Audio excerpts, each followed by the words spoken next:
You are now tuned into DAR Sports Media, where we record the weekend wrestling on Tiffy time in Obafemi's universe. And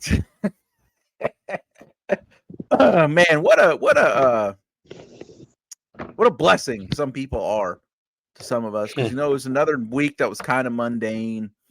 Storylines are continuing, not a whole bunch of movement on various fronts, despite what certain cult-like fan bases would like to tell you. Apparently the definition of the word imminent has changed quite a bit since my school days. And this guy, old Uncle Dave, old Dave Areno, Dave Meltzer, has chosen to provide us with all of the fun and excitement that we need for a full week.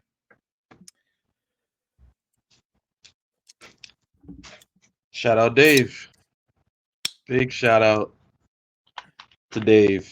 Wow, I got really shitty sound out of that. That was supposed to be the sound of a fucking drink cracking open and me giving a big long sigh, and it just completely fucking failed me. Much like Dave Meltzer's ability to fucking do anything approaching coherent, whatever the fuck it is that he used to say that he did.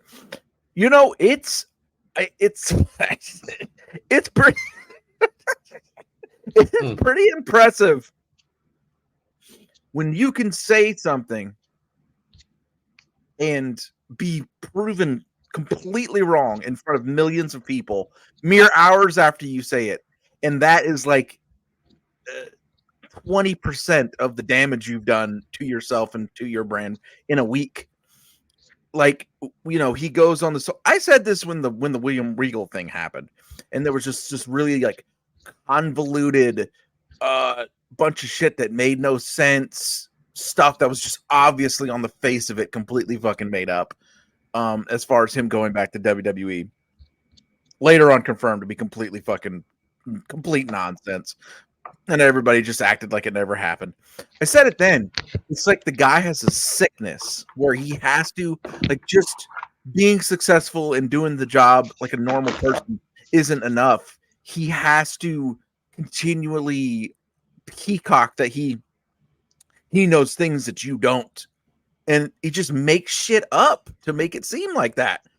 Like in that situation, he goes on this long convoluted explanation of how Jacob Fatu's being kept away from Roman Reigns. They're not going to have any physical contact, and that's why they worked this fake injury at SummerSlam, and they did all this and they did all that. All of that is and then obviously, SmackDown just hours later, Jacob Fatu is the primary person laying a beat down on Roman Reigns. They're not keeping them from touching each other at fucking all. And Dave passing off his guesses as to what's going on based upon what he's seen, and then passing it off as fact, insider knowledge fact, is nothing new. That's standard Meltzer bullshit that we've all fucking come to understand over the years. But then he decided to one-up himself, and there's going to be a lot of laughter during this segment of the show, but, this part of it was not funny when Meltzer one-upped himself on the fucking nonsense of the week. All respect and condolences to the Anoa'i family. They've lost two, very big patriarchal figures of the family here pretty much in succession. Another one recently, and then Alpha passed away on August 16th. All thoughts with them. I know everybody who has passed away in that family, and especially recently, are damn proud of what you guys are doing out there on the nights. Their whole family is out there kicking ass. Main storyline on the biggest wrestling show that's going on TV right now. So condolences there. Old Dave could not wait to portray that he had some sort of a fucking scoop or knew something, and announced this man had passed away well in advance of when he actually did pass away. And family members had to take the time to fucking refute that and issue corrections, and you're just a ghoul. You're a ghoulish fucking moron. But Dave was not done. Because last night, he drops on his website that he has seen an internal memo from Warner Brothers. He somehow, through his sources, he had acquired an internal memo from Warner Brothers Discovery saying that they valued AEW at $288 million. He had that inside info to drop. Well, a couple hours later, it becomes clear this is that number came from a person on a Discord, on a message board, I believe, with a WrestleNomics, Fightful, some there and the other. It got passed between both. Those details not particularly relevant, other than the fact that this is literally just a person who claims to have a background in marketing and advertising, who put out multiple estimations of what they might be valued at by WBD. And Dave just took one of those numbers and turned around and said, "Oh no, I saw an internal memo from WB that said that this is it." What the fuck? What the fuck are you doing, man? What are you doing? And then was quickly called out and made to look like a complete fucking fool. Again, everybody will just press on like it didn't happen. Like I just don't. Dave was fucking hooping this week, man. Thoughts on those scenarios, my good man? True.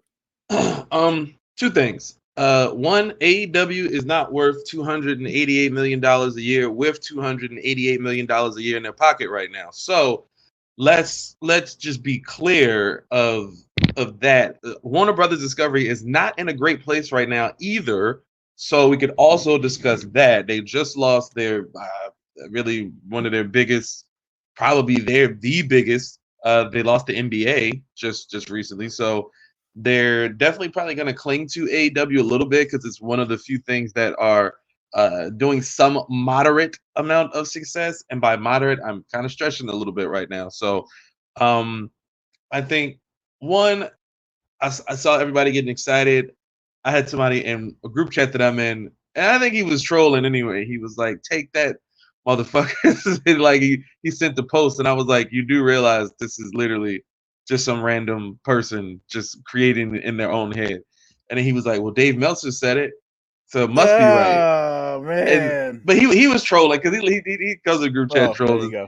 He's Okay. trolling, and so. But I thought it was funny because I was like, there's at least 300 people on the timeline that think the same way that he's trolling. And I think Meltzer, I don't know, man. To say, there are still people who exist out in the wild who still think, well, Meltzer said it, it must be true. And he fucked up 3 things in 1 week. And I get it. I get it. If I grew up, this is kind of hard for me to grasp, but if I grew up following someone that was literally their job was just to rate matches and tell you on this fateful day in professional wrestling out there in Memphis, Tennessee, this happened in 1987 or this happened in 1976 or 1965. Like you're a wrestling historian. Oh, that's great. I remember LeBron sitting on the shop on HBO and saying, as a hip hop historian, and he completely said some bullshit. So it's really like nothing. Your name holds no weight anymore. And I think at some point you have to kind of just accept you don't have to be the first to do something. You want to be the best to do something, or at least be accurate at what you do. And sometimes being the first, and speaking from personal experience, being the first person to say something or do something is not always cracked up to be. So I think for Dave, he feels that he can feel the slippage, I guess, of his spot in terms of being one of the more respected names by certain groups of people. But I've never subscribed to The Observer. I've read The Observer over the years through people who, pass around. I've never subscribed. I was never a fan. Like, if anything, the only thing The Observer could do for me is maybe give me a job writing for them. And I get the conundrum of not being the biggest fan of Dave, but willing to write for him. But I mean, it's business, so that's different. I know how to put feelings aside and do business, as some people don't. But I think the problem is with Dave is that he has, first of all, he has another idiot usually sitting next to him when he does his podcast. Brian Alvarez is also an idiot. I just want people to also understand this is not just Dave Meltzer. Brian Alvarez has been an idiot since idiots have existed. What's that? And that is What's that one meme? Just two dumb bitches sitting across from each other saying yes. yeah, exactly. Exactly.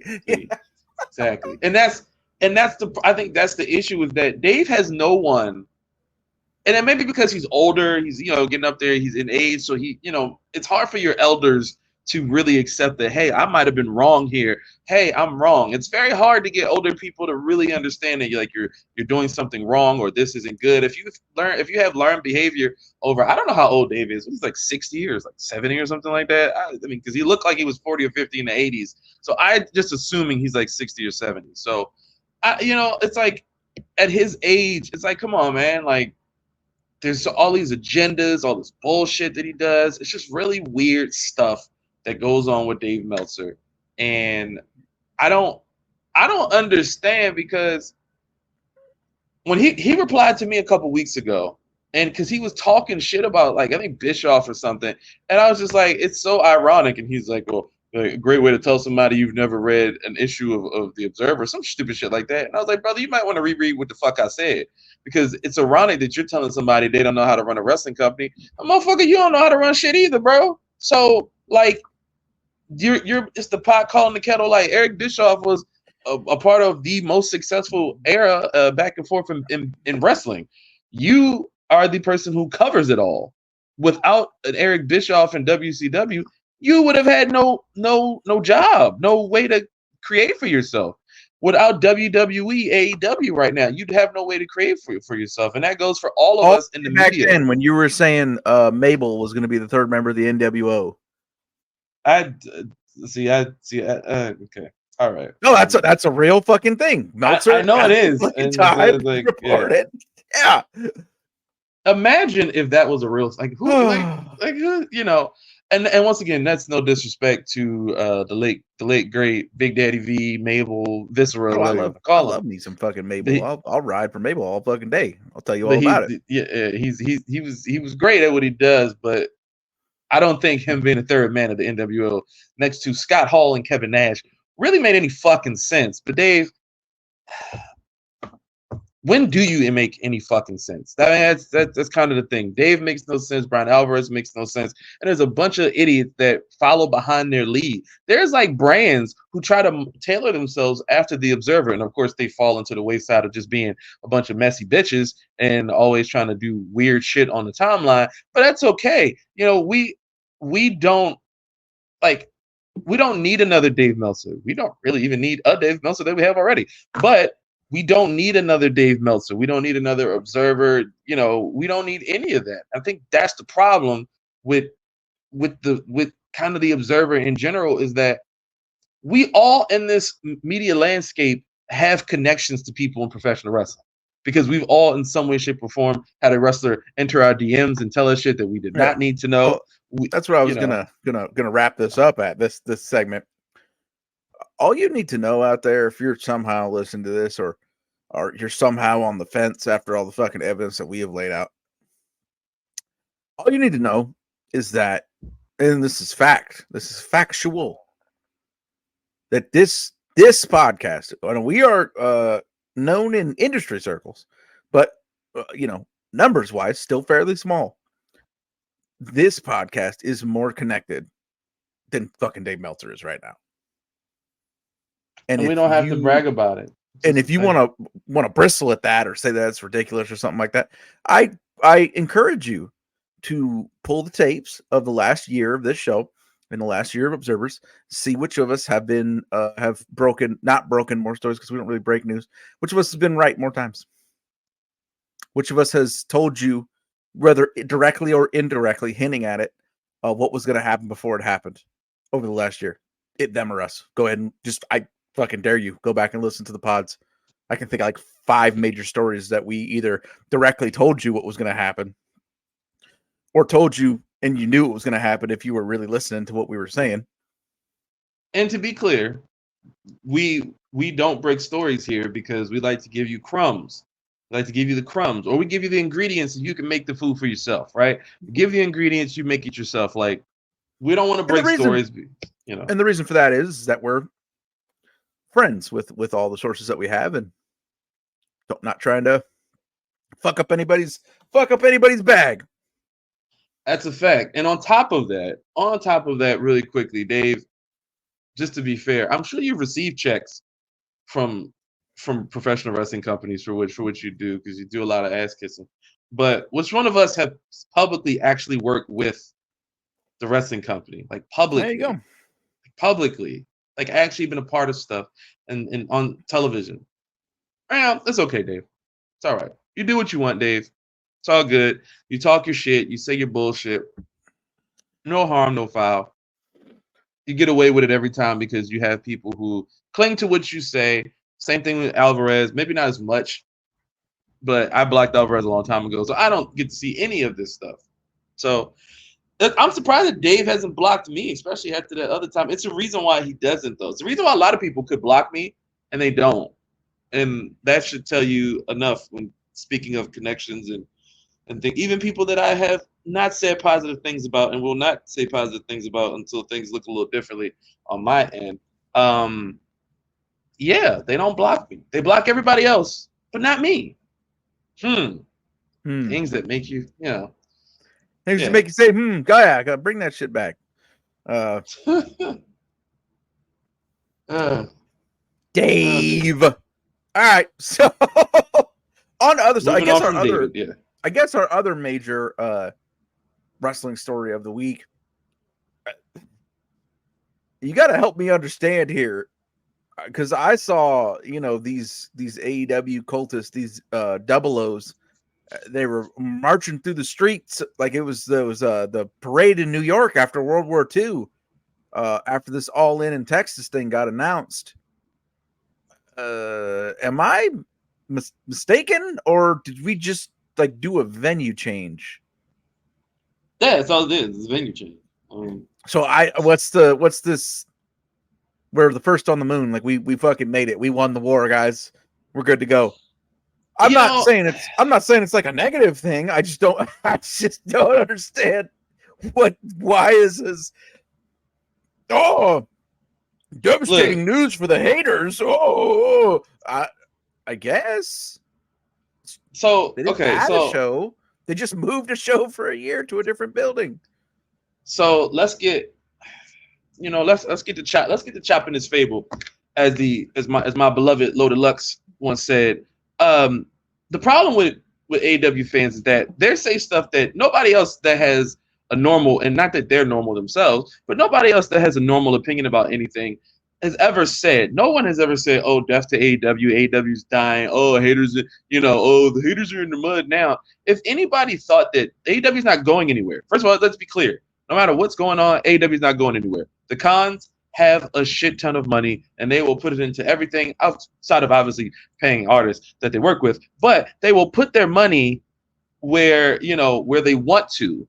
And so Globe Life Field is a slight step down from Wembley in terms of attendance and what they can fill the people, in terms of how much they can fill. But also, AEW was always going to have to do a venue change because the WWE is more than likely running a stadium show in the UK, and they didn't want to overlap. I'm assuming that's the case. I can't, of course, confirm that one. Even if they weren't, you did a show one year, it did 80,000. You're doing a show this year, it might hit 50,000. You've had almost a 50% depreciation in fucking attendance. So you moved the show for a year. It's pretty fucking like logical and a smart way to play it. One of the few things that they've done lately that is a logical and smart way to play it. But that was probably a pretty good idea from the beginning, is to alternate your version of WrestleMania between the UK and the US every other year, so you still have that bit of anticipation and longing that helped you boost the attendance so much for the first one. The way you change the narrative is if you can't sell out a building. Basics. Also, I want to say this so people can get this clear. I'm so tired of seeing AEW stands and fans and double O's and all that shit. I'm so tired of seeing this. Taylor Swift is the reason why All In is not going to be able to do 80,000. The setup's different. Taylor Swift's concert is on August 20th, which is what, Tuesday? That's the last Yeah. of a 5-day stay at Wembley. All In is the 25th. Please stop finding excuses as to why they would never. AEW saying, hey, we're having our first big show, our big pay-per-view in Texas. We're having this big All In Texas. We're taking over Texas because we just did a residency in Texas for a month at smaller venues, and which it was a worked out well. shockingly good idea, which worked out spectacularly. Yeah, it worked out way better than it was going to. Yeah, shout out to the people shout out to the live event people who are trying their hardest right now in AEW to kind of get things rolling, get the attendance up. It's not working extremely well in certain places, but I think when you sure isn't. when you go into smaller venues, you allow yourself the chance to pack a building. You get a hotter crowd because it's more. I think if you have a smaller building, more people who really want to be there are going to be there versus, well, the tickets went down to $30. I'll take the wife and the kids to go see them, just some wrestling. Do you mind? I think that's the difference. It's like when WWE was here for Raw last week, like that they were sold out. There was 11,000 people in the building on a Monday night in Baltimore, which is not traditionally. Baltimore traditionally doesn't always sell out of Raw, SmackDowns, and AEW stuff. Doesn't traditionally always do that. You probably got like a good 1,000 or 2,000 seats left available in the last few years when they do come here. So the fact that they're selling out WWE here shows how hot they are. With AEW, you're going to Long Island for was it Long Island? They're going to Grand Slam, or was it the same place? Is it the same Arthur Ashe? Yeah, it's the same place. Yeah, it's okay, Arthur Ashe. The same place.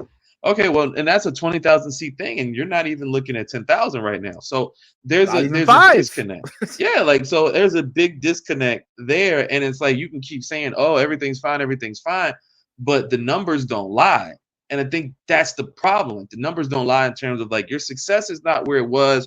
Like, obviously, when you had CM Punk there with everybody else, and you set up the first, I think it was a Cody. Danielson, Omega was there as champion. You had a ton of people there, and it was like, yo, we want to be at Grand Slam. You don't want to miss that. I have friends who literally went to Grand Slam. They're from Chicago, they're from Baltimore, they're from DC. They went to Grand Slam because they wanted to see Omega versus Danielson, and they were in a packed stadium to watch it. I can talk to those same people now, and it's kind of just like, AEW's coming here. I might go see it. That's the difference in the product, is that instead of being like, yo, Punk, Danielson, Adam Cole, Omega, Cody's here, do. Now you're like, yeah, I mean, I might go see Mercedes. You know what I'm saying? Mercedes, see how she looking, see what she got on, and they got Toni Storm, Mariah May. So like the women are kind of bringing in more fans, I think, in AEW right now than anything else. I don't hear people clamoring to watch Okada go out there and wrestle with fucking Jack Perry or stuff like that. I mean, you could probably do something with a Darby Allin and push him in as like a face, as he should be to me. I mean, he's a pillar, and to me, he's the most exciting of the pillars right now. So I don't know. It's just there's a lack of excitement at AEW because none of the people there really excite. And this is not a diss to Swerve because he's a champion. I think he's been doing a good job as champion. But Swerve, there's a large selection of people who don't buy into what Swerve's selling. And you can see that on Black Wrestling Twitter. And that comes from some of the things that have happened, with the list and stuff. And shout out to Cam, because Cam doing something with Swerve. He kind of, put it out there and all that shit. But a lot of people weren't feeling Swerve because of the Black and Ugly thing that he, the song where he posted it, and like there was like a lot of women who didn't like that. So it's kind of hard to reach those same, because those same fans will go look at Bianca Belair and Naomi and Jay Cargill and look at the Street Profits and be like, oh, we like them, like we love them, we like them, but they won't give Swerve the same support. So it's a disconnect at every facet of AEW right now. Even Mercedes, I mean, and the Britt Baker stuff, and like, you know, MJF being like, you know, kind of like a serial racist at times, it feels like, and there's a thing there where it's like every little thing is pinpointing, like, yo, it's drama here, it's this. And if AEW had presented themselves as what they really are, which is just another wrestling company, I don't think we have this issue with AEW. But once your veil gets dropped, once they find out, oh man, you're not doing right by people that work with you. Oh man, people are leaving. You got guys who are loyal to you, came there and worked for you, and they can't even get on TV, but you got Chris Jericho on TV every fucking week taking up TV time. You know, like, you got your Dave Meltzers and your Brian Alvarez's and certain people that work within the media kissing your ass every time they get, because you're giving them stuff privately to keep them doing that. And it's like you're no different than WWE. We could talk about, what was it, the Alfred dude that was getting cheese plates from WWE and shit like that. And it's like, what's the difference between you getting all access, or you doing this or doing that for media people the same way? You're not different. You're like, oh, contract tampering is going on. And at the same fucking time, you the one who, like, when Adam Cole was still under contract, you were talking to him. Ricochet, everybody knows he's going to AW. His contract was not up like a month before we knew that. Why is that? That's weird. The night that he was written off at WWE, everybody knew he was going to AEW. That's a strange. And then Bobby Lashley, whose contract just ended, everybody's been talking about AEW. That's funny. Huh? It's weird. Look, Tony, AEW needs to stop playing the fucking victim. I get victim syndrome is going around right now. I get it. Everybody's a victim at some point in their life. This is just kind of what happens. Even if you don't see it yourself, it is a thing that happens. And guess what? This is life. You just keep going. You keep doing your thing. You're a fucking billionaire with a billionaire family, and you're shelling out a bunch of fucking money. You're no victim here. You did underhanded tactics too. Trust me, I know them very well. So I think it's best if AEW just keeps on putting on good shows, because they don't put on bad shows. It's like very talented group of wrestlers over there and some very exciting matches. The stories, the Danielson and Swerve thing, I love it. Unfortunately, it just is tied into a potential retirement. So it's like, there's nothing. Where are you going to go really after this? You know, and if Swerve wins, you know, we're going to Hangman. I'm gonna just say this real quick. I have no interest in another Swerve Hangman thing, and I like them both. I'm tired. It's like, you're going back to the well too many times. We used to complain about WWE giving us the same rematches and the same people over and over again. And Swerve and Hangman gonna put on great matches. I would just love to see Swerve work with somebody else. He's already worked with Danielson once before, I think, but this is obviously different stakes. So I like that. But I don't know, man. Like, I'm not. I don't know. I think All In is gonna be excellent. Excellent wrestling card, though. That is all I can say. Excellent viewership. Viewership is in the shitter. Year over year, it's going down, down, down. Attendance is way fucking down. Way down. They're talking about doing under 2,000 right around All In, All Out in the Chicagoland area. Holy shit. Don't blame fucking Taylor Swift. Stop. You continuing to make excuses is not helping anyone, which is what we've said for a year now. In any case, just tired. Shit is just old, man. Shit is just old. Like, it's so dumb. Man. You got your knights in shining armor. You got your so-called media artists who at every turn all they do is take shots at everybody else and defend AEW. Like, brother, you're not even really on the team. You know what I'm saying? Like as someone who was not on the team, but you know what I'm saying, work with them. Like, I had a song on TV longer than some of the people who defend the company to no end. Like, maybe that changes now because you've done enough ass kissing where they're like, oh, we're gonna give them an opportunity to spite true. Whatever. That's fine. But it's just like, y'all don't have to go so hard for everything. Like, y'all are on the side of like, oh, y'all like WWE, fed bad and nothing good about them. And it's just like, bro, like, the fans are a big reason why a lot of people who I've seen who were like very close to the AW, centered brands and stuff like that, they've drifted away. And then it becomes, you didn't want an alternative. You just wanted WWE to get better. And I'm like, that's also a dumb thought because people still watch and can like AEW. It's just AEW hasn't been great. It's okay to accept that your favorite promotion to certain people hasn't been great. Just like you don't think WWE is great, does not mean everybody got to share the same fucking opinion as you. It's like, this is how it works. Like, And then everybody's acting like, children. Once this deal gets done, well, what are the haters going to say now? What are they going to? I'm still not gonna like the damn shows like that. So who gives a shit? Once the deal is done, shows have been canceled before. Like you can't just sit there. Well, the deal is done, so that means we could just depreciate viewership indefinitely, and there will never be any consequence to it. Like this is Warner Brothers. That's not how shit works. That's not how things work. Yeah, exactly. Warner Brothers shelved whole fucking movies that were done. I mean, the DC universe had tons of money put into it, and look where that's at now. So, I mean, and they had to recalibrate and go back. I mean, I don't know if AEW is considered a lower investment for them, so that it kind of makes back something. But look, there's been a lot of failures. I was a part of one of the AEW failures, Fight Forever video game. It had a great soundtrack, but the video game was a super failure. Like, that's just reality. It's a fucking super failure. And like, people were like, oh, well, that's not that big of a deal. And I'm like, do you realize how much money they invested into that game and they didn't make anything back on their investment? Like, that's hard. That's tough.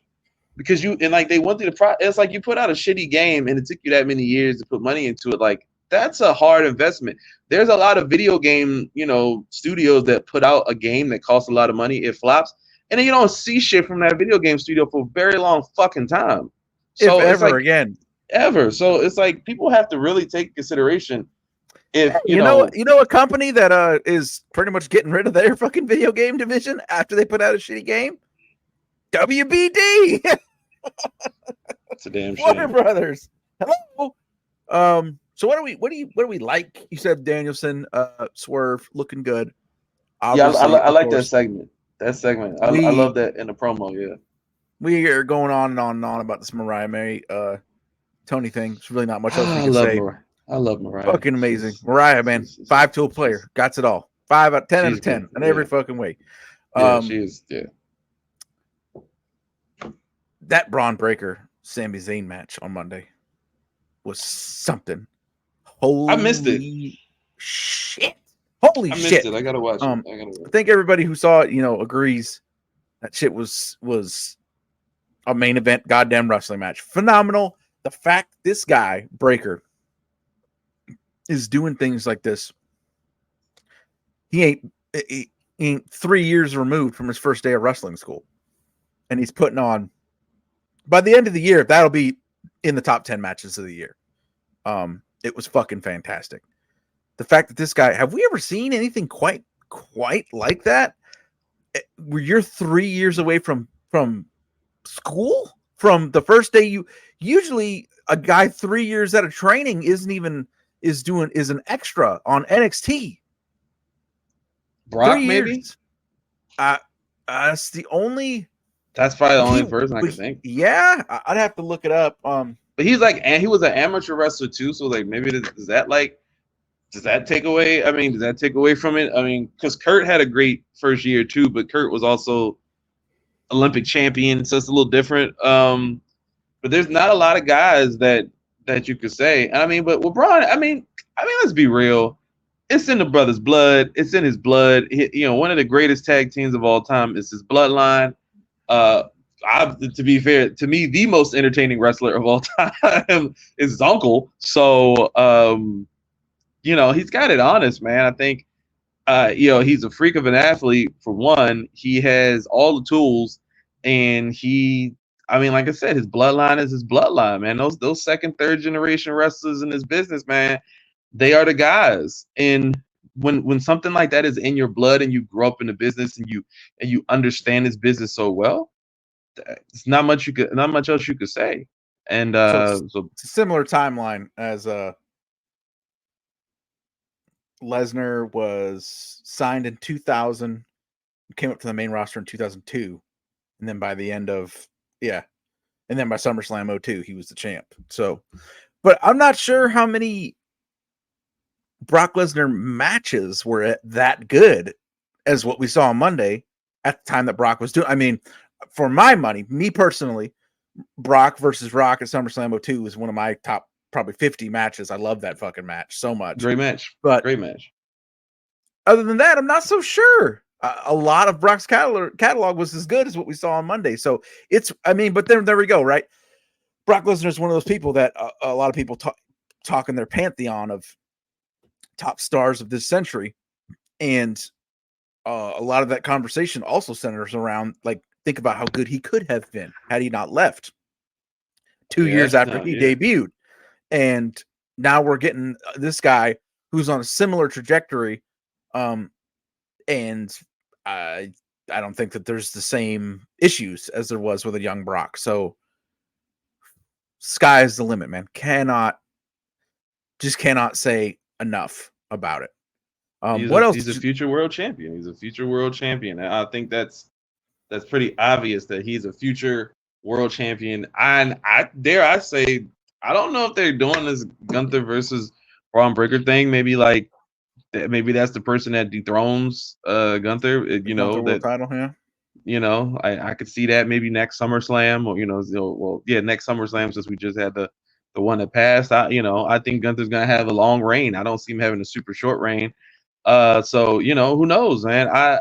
In terms of what else, Dave saying that they were keeping Jacob Fatu and Roman Reigns separate, and obviously that was not the case, because in a walking boot, nonetheless, Jacob Fatu, which I know that was done for added effect to play up just how insane that Jacob Fatu is, but to do a full head of steam, into the corner with a walking boot. You shouldn't be running. He did a super kick with a fucking with the leg that the walking boot was on. So shout out to Jacob Fatu, man. He's a beast. I will say, I do want to say this about this bloodline storyline. I don't really like where it's going personally right now. I don't really like where it's going because I don't feel the other side is built up enough to make this a worthy enough fight. Because Jey Uso is like the second or third most over guy in WWE right now, right? Like top 5 for sure. And when he comes out there and saves Roman, I mean, these are two like, he's main event Jey Uso. Roman Reigns is Roman Reigns. I don't think Solo Sikoa, Tama Tonga Loa, and Jacob Fatu are at that point. And I feel like they would have needed somebody else to really tip the scales, because this should be a wash. When we get to Survivor Series and it's the Usos, Roman, and maybe Sami Zayn, now that he's lost the Intercontinental Championship, or whoever, once we get to that point, the only person that I think has that fire that could make him a threat is Jacob Fatu. Solo looks like a chump. Tama Tonga and Tonga Loa, I mean, they get their ass whooped every week. So I feel like that I don't like where this is going, because Roman and the Usos by themselves, the OG bloodline being the super baby faces, they're gonna be so fucking over that might work in the favor of Solo Sikoa when they beat them down, if they get super booed and people want them to, but it's just teetering the line, man. I kind of wish Jacob Fatu was the one in the forefront, because I think he should be the leader, the strongest one, and maybe that's where they're going. Maybe at some point, I think this might be where they're going. Yeah, sometimes because he's the enforcer, but he's doing all of Solo's dirty work, sort of like how Solo was doing a lot of Roman's dirty work. It's going to be a mirror where Solo got rid of, quote unquote, Roman because he was weak, and then everybody else that's in the new bloodline is going to notice that it's Fatu that's doing all the ass whooping and taking care of things, and that Solo was weak, and then Solo was going to have the thing that he did turned back upon him, which will be a good place for this to go. I'm just interested to see to see who else comes in, because there's like 3 or 4 other Samoans on the radar. So it's and we know soon, imminent. It's very imminent because we mentioned the word earlier, imminent. The final boss is watching, and Vegas ain't that far away, man. Vegas ain't that far away. We're halfway through the year. Vegas is not that far away. So Vancouver, I'm sure you'll hear the final boss's music, and I hope we get that. I can't wait to see that entrance again. I need the Rock's entrance. I need that in my life. It's taken my love for wrestling. Like, I love wrestling, but I like Raw or SmackDown was fucking like must see TV every time the final boss was on fucking television. I need this back for the storyline, and that's all praise due to Roman, because he is the guy. Clearly, he is super over. And I love that he tossed the belt. He tossed the belt aside and was so worried about the thing they put around in that. Like, I love that this is literally now a story that was about being a champion. Now it's not about being a champion, which I'm sure we'll get back to it. But now he wants to reclaim his title, and I wonder what. And his title as head of the table tribal chief. So I just don't like. I just hope when we put Jacob in the midst, and then the final boss is the one decreeing the orders out to Jacob Fatu, not Solo. So like that's where they're going, where Solo doesn't realize that he thinks he's in charge, but the final boss is the one who's really been in charge the whole time. So there's gonna be something there, and I mean they've got it all mapped out. I've heard some things. We'll see. I'm not super fond of it, but I think that's great. And I just also want to give a big shout out to Jade, Cargill, Bianca Belair, and Naomi. I think those 3 together are great, and I hope Jade and Bianca get those titles back. I doubt it. I doubt it's happening, but I would love to see it. Yeah, I haven't. Oh no, wait. Yeah, Raw. The Liv Morgan, Rhea Ripley, Damian Priest, Dom Stereo thing. Yeah, it's gonna be what it's gonna be. Yeah, what we're gonna be is pumping out content here. DAR Sports Media. We are back at 3 drops a week, along with our involvement with the United Football Media over there on their page, doing their weekly show. We still got NFL divisional previews. We just did the AFC South, me and the Axeman, with a duo episode. Pretty interesting stuff there. Might have uncovered some sneaky gambling value for you over there in the AFC South. Go check that out. We had our first episode of the College Football Show here on DAR Sports Media, AP Top 25 drop. We jumped into that, had a lot of fun with it, had a blast with it, and of course everything here. Weekend Wrestling. True is dropping a big album coming up September. Give them the date, man. What's the date of that thing dropping? Right now, September 9th is the date. Just got all my distribution stuff, set up and taken care of. So September 9th, Soul Revival 6. There might actually be some music before that, because last night I was with Apollo, and we created like another 4 or 5 songs. So there's like a potential Apollo and True project. I mean, there's not a potential. We just don't have a title for it yet, and we don't have but we're pretty much done another 10, 11 songs. So as you see, the work never stops, and I don't know the date. We have I forgot. Apollo and our DAR brother Black Shaggy just dropped Sin, which is their new group duo album. I am on that thing like 3 or 4 times.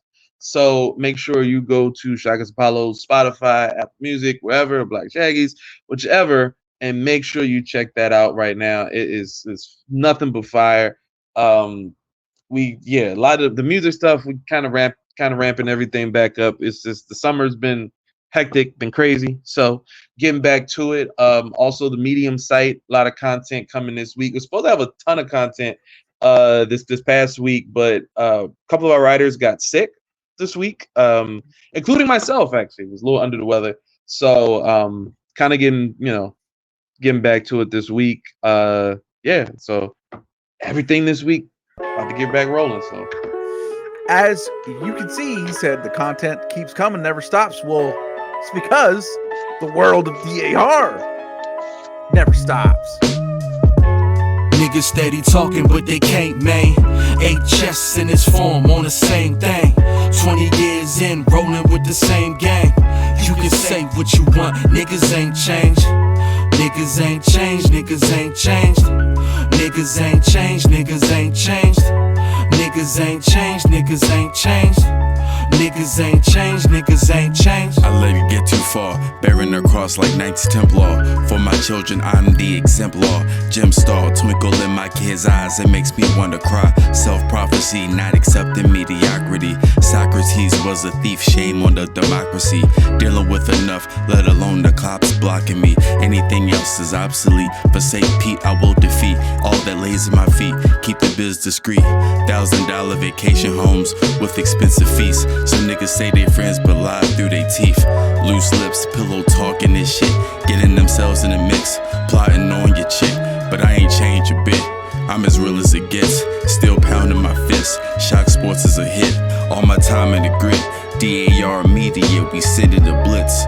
Fuck all the glamour and glitz, yeah. Niggas steady talking, but they can't main. 8 chests in this form on the same thing. 20 years in, rolling with the same gang.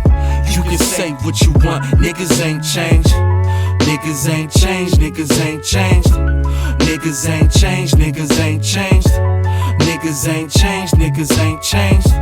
Niggas ain't changed, niggas ain't changed. Flow master, dope habits, rope couplets, flow patterns. Justin Jefferson with catches, you can see the toe dragging. Old spasms, old fashions, Pelly, old classics, old Bama, roll tide, but I ain't doing no passing. Got these people claiming gangster, no you ain't that dog. Even producers turning shaky, yeah you ain't that dog. Niggas is bitch made pussy, yeah you ain't that dog. But I seen this shit coming, trust me, let me think back dog. They tell me that karma's a bitch and how it came back dog. I supported all of them artists when they ain't back, y'all. See, it's funny, this industry, you couldn't change that, dog. So when I see them play their tactics, I just aim that, dog. Cause these niggas ain't been that honest, but no loyalty. I said we needed royalties, and motherfuckers went and looked astonished. This is candid, but it's random. If you think of show and promise, cause they hate you if you asking questions before moving onward. These MCs are in it only now for opportunities. Place missing checks, a tagline that done influenced them. But see, this is obvious, and even now no unity in fighting black men not of the same community. Damn, now who we are? Not real ones, I see it clear. Niggas steady talking, but they can't main. 8 chests in this form on the same thing. 20 years in, rolling with the same gang. You can say what you want, niggas ain't changed. Niggas ain't changed, niggas ain't changed. Niggas ain't changed, niggas ain't changed. Niggas ain't changed, niggas ain't changed. Niggas ain't changed, niggas ain't changed. Niggas steady talking, but they can't main. 8 chests in this form on the same thing. 20 years in, rolling with the same gang. You can say what you want, niggas ain't changed. Niggas ain't changed, niggas ain't changed. Niggas ain't changed, niggas ain't changed. Niggas ain't changed, niggas ain't changed. Niggas ain't changed, niggas ain't changed.